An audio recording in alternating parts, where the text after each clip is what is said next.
Hello and welcome everyone to class 8th English class.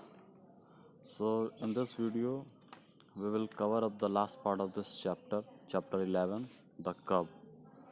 Okay, so I'm starting from page number 61. So let's get started. I'm starting from the top of the page.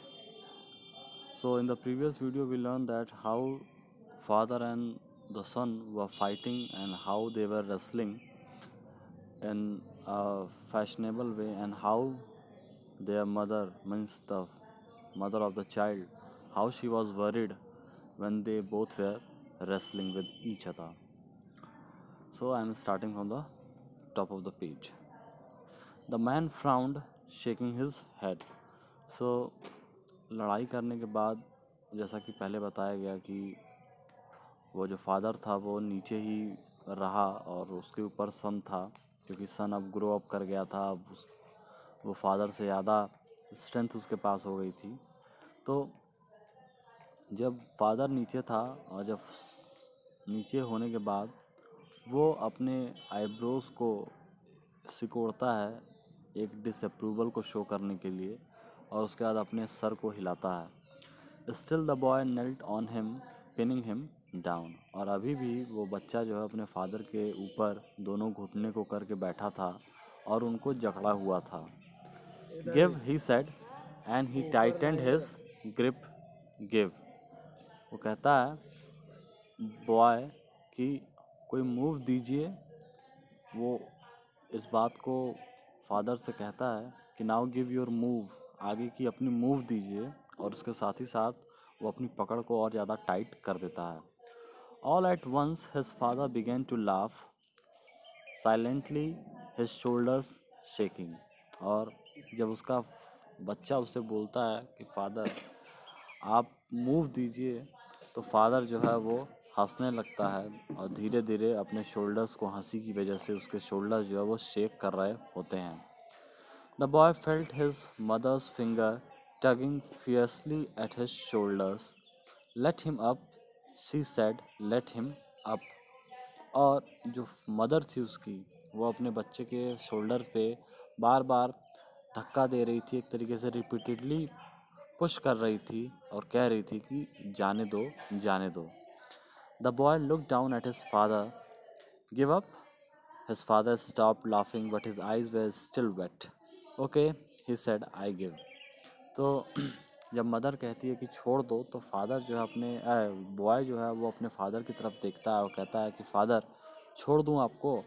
तो father जो है वो हंसना बंद कर देता है, लेकिन अभी भी हंसी की वजह से उसकी आंखों में आंसू रहते हैं। और फिर बॉय अपने आप ही कहता है कि ठीक है, मैं आपको छोड़ देता हूँ। The boy stood up and reach at a hand to his father to help him. तो बॉय खड़ा होता है और अपने फादर को उठाने के लिए अपने हाथ को आगे बढ़ाता है। And his mother was before him putting an arm about his father's shoulders, helping him to. और उसकी माँ भी जो है सपोर्ट करती है फादर को उसको उठने में।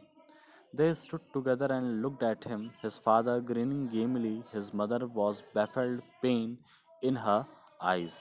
तो सारे लोग अब खड़े होते हैं और फादर जो है वो गेम वाले मुस्कान जो है वो अपने चेहरे पे लाता है, और उसकी माँ उधर वो बहुत ही ज़्यादा दुखी रहती है। उसकी आंखों में वो दर्द दिखाई देता है, क्योंकि उसके हस्बैंड जो थे उसको बहुत ज़्यादा पेन महसूस हो रही थी। The boy started to laugh. I guess he stopped. Gosh, Dad, I did not hurt you, did I? और खड़े होने के बाद बच्चा जो हंसने लगता है, और हंसने हंसते वो अपने फादर से कहता है कि फादर, मुझे लगता नहीं है कि मैंने आपको चोट पहुंचाई होगी। क्या मैंने आपको चोट पहुंचाई है? Heck no, I am all right next time. तो फादर कहता है नहीं नहीं, मैं बिल्कुल ठीक हूँ, फिर नेक्स्ट टाइम कभी हम लोग रेसलिंग करेंगे, या मे बी नेक्स्ट टाइम। तो बॉय भी कहता है कि यस, हम लोग भी नेक्स्ट टाइम, मैं भी नेक्स्ट टाइम आपसे रेसलिंग करूँगा। And his mother did not contradict what they said, for she knew as well as them that there would never be a next time. और इस बार मदर जो है वो बीच में कुछ बोलती नहीं है, क्योंकि उसको भी अच्छी तरीके से मालूम रहता है कि अब ये सारी चीज़ें दोबारा फिर कभी नहीं होंगी। For a moment, the three of them stood looking at one another. तो कुछ देर के लिए वो तीनों लोग एक दूसरे को देखते हैं. And then suddenly, blindly, the boy turned. और फिर अचानक से लड़का जो है वो टर्न होता है. He ran through the door under which he had ducked so many times when he had ridden on his father's shoulder. और अब इस मोमेंट पे ये क्या हो गया स्टोरी में, ये हो गया कि लिखा है suddenly blindly the boy turn.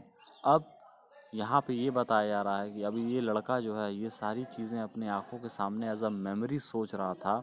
उसके आँखों के सामने ये सारे एक्ट्स उसको दिखाई दे रहे थे, लेकिन अब जो है उसके आँखों के सामने से ये सारी चीज़ वैनिश्ड हो गई हैं, क्योंकि एक्चुअली में उसके फादर जो है अब नहीं रह गए हैं, वो डेड हो गए हैं. तो वो जो है दौड़ के उस दरवाजे की तरफ जाता है जहाँ पे वो कई बार छुपा करता था और छुप के अपने फादर के शोल्डर्स पे राइड करता था. He went out the kitchen door behind which he had hidden, waiting to leap out and pounce upon his father's knee. फिर दौड़ के वो किचन डोर के पीछे जाता है जहाँ पे वो अक्सर छुपा करता था और उन्हें फादर के नीज को वो पकड़ लिया करता था. उन जगहों पे अब वो जाता है जहाँ जहाँ से उसने अपने बचपन की शुरुआत की थी, जहाँ जहाँ पे उसने अपने बचपन की एक्टिविटीज़ की थी. It was dark outside. और फिर वो बाहर पूरा अंधेरा था. He stood on the steps feeling the air cool against his sweaty body. वो बाहर आता है और बाहर आने के बाद जो ठंडी हवा उसको फील होती है अपने बॉडी पे, क्योंकि उस वक्त उसकी बॉडी जो है वो स्वेट कर रही थी, पसीना उसको आ रहा था. He stood with lifted head looking at the stars. और वो जो है अपने सर को उठा के अब तारों की तरफ देख रहा था.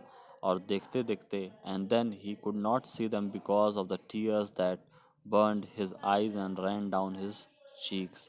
और उन तारों को कुछ देर बाद वो अब देख भी नहीं पा रहा था, क्योंकि अब उसकी आंखों में आंसू आ चुके थे और वो आंसू जो है उसके आँखों से बह के उसके गालों से बहते हुए नीचे गिर रहे थे. वो अब अपने फादर को बहुत ज़्यादा मिस कर रहा था. इन सारी एक्टिविटीज़ को मेमोराइज़ करने के बाद वो स्टार्स को देखता है और वो देखते देखते अपने फादर के बारे में, अपने माँ के बारे में वो मेमोराइज़ करता है. So this was all in this chapter. We will do the question answer of this chapter in the next video. Thank you.